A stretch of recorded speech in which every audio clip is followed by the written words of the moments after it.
আসসালামু আলাইকুম। সকলে ভিডিওটি সম্পূর্ণ ভালোভাবে দেখবেন। ইনশাল্লাহ ভিডিওর পরে এদেরকে সাইজ করবো ইনশাল্লাহ। ভিডিওর পরে ইনশাল্লাহ সকলকে সাইজ করবো ইনশাল্লাহ। শীতপুর দরবারে মাজার নাই, দান বাক্স নাই, শিরকি বিদআতের কাজ নাই, তবে সেটা ভাঙলি কেন?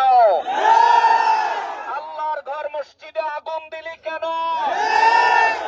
আল্লাহর দান, আল্লাহর গাছ যেখান থেকে মানুষ অক্সিজেন গ্রহণ করে, ফল গ্রহণ করে, সেই গাছ কাটলি কেন? আমরা এদেরকে চিনি, এরা বাংলাদেশে আরো একবার রাজধানীতে ভাঙচুর চালিয়েছে। এরা হলো সেই জাতি যারা রাজধানীতে বাইতুল মুকাররমে কোরআনের দোকানে আগুন দিয়েছে। মুর্শিদপুরে মসজিদে আগুন দেওয়া, কোরআনে আগুন দেওয়া এটা নতুন নয়, ওদের পুরনো অভ্যাস। এরা এদেশের জঙ্গি পয়দাকারী, এরা নিজেরাই খোদ জঙ্গিদের এজেন্ডা। এই দেশের শান্তি শৃঙ্খলা বরবাদ করে দিতে চায়। এই দেশের শান্তিপ্রিয় মুসলমানদেরকে বিশ্ব দরবারে উগ্র হিসেবে পরিচিত করতে চায়। আসসালামু আলাইকুম রহমতুল্লাহি ওয়া বারাকাতুহু।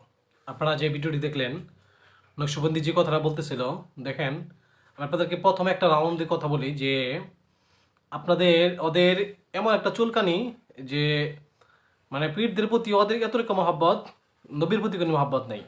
আমরা বাংলাদেশে এবং বিভিন্ন জায়গায় আমরা দেখেছি যে নবীর বিরুদ্ধে যা কথা বলছে, তাদের নবীর বিরুদ্ধে যারা কথা বলছে, কটূক্তি করছে, ব্যঙ্গ করছে, তাদের নিয়ে কোনো কথাবার্তা তাদের জবান থেকে আসে নাই এবং তারা কোনো প্রতিবাদে করে নাই, করছে এখন পর্যন্ত দেখিনি। কিন্তু তাদের কোনো মাজার যদি ভাঙ্গা হয় সেক্ষেত্রে তাদের প্রতিবাদ শুরু হয়ে যায়। তাহলে বুঝলেন যে তাদের এমন একটা যে নবী থেকে বেশি মহব্বত করে তাদের পীরকে মাজারকে। নকশবন্দির কথাতেই আমরা এটা বুঝতে পারলাম। তো আরেক নম্বর কথা হইলো যে নবীর সময় কিন্তু নবী মসজিদ ভাঙছে কিন্তু কেন ভাঙছে, এটা কারণবশত ভাঙছে।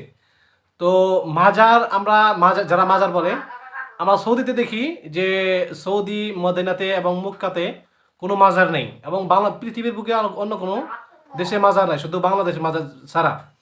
আলাউদ্দিন জিহাদি সাহেব কিছুদিন আগে একটা বয়ান করছেন। কি বয়ান জানেন?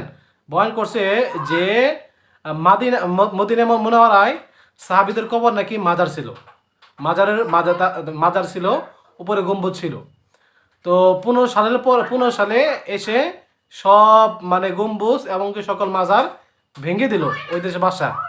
ঠিক আছে, ওনার এই কথা। তাহলে কতটুকু মিথ্যাবাদী হইলে এই কথা বলতে পারে, কতটুকু মিথ্যাবাদী হইলে এই কথা তার জবান দিয়ে আসতে পারে।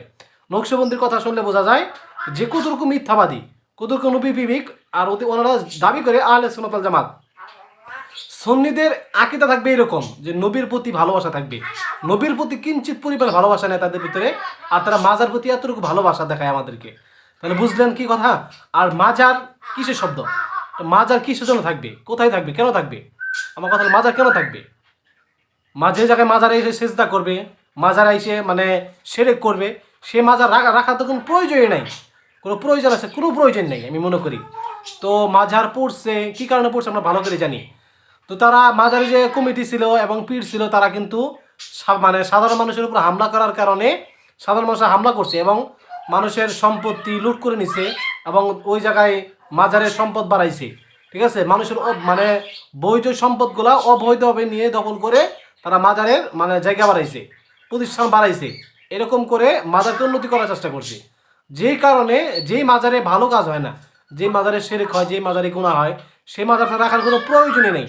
আমি মনে করি যারা এই কাজ করছে, মাজার ভাঙছে, পুড়ছে, ভালো কাজ করছে, অনেক উন্নতি ভালো কাজ করছে। আমি মনে করি তারা একটা শরীয়ত সম্মত কাজ করছে। আর এই যে নকশবন্দি আলাউদ্দিন জিহাদি সাহেব যা আসছে কি বলতেছে দেখছেন? আমার মনে হয় এদেরকে শেরপুরে ধরে ইচ্ছা মতো ধুলাই দেওয়া দরকার ছিল। ঠিক আছে, তো ভালো হয়ে যান যারা এরকম পন্থায় আছেন, ভালো হয়ে যান, বারবারে বলতেছি ভালো হয়ে যান। নচেত কিন্তু বাংলাদেশের কোনো জায়গায়, বাংলাদেশের কোনো প্রান্তে আপনাদের জায়গা হবে না ইনশাআল্লাহ। আসসালামু আলাইকুম রহমতুল্লাহ।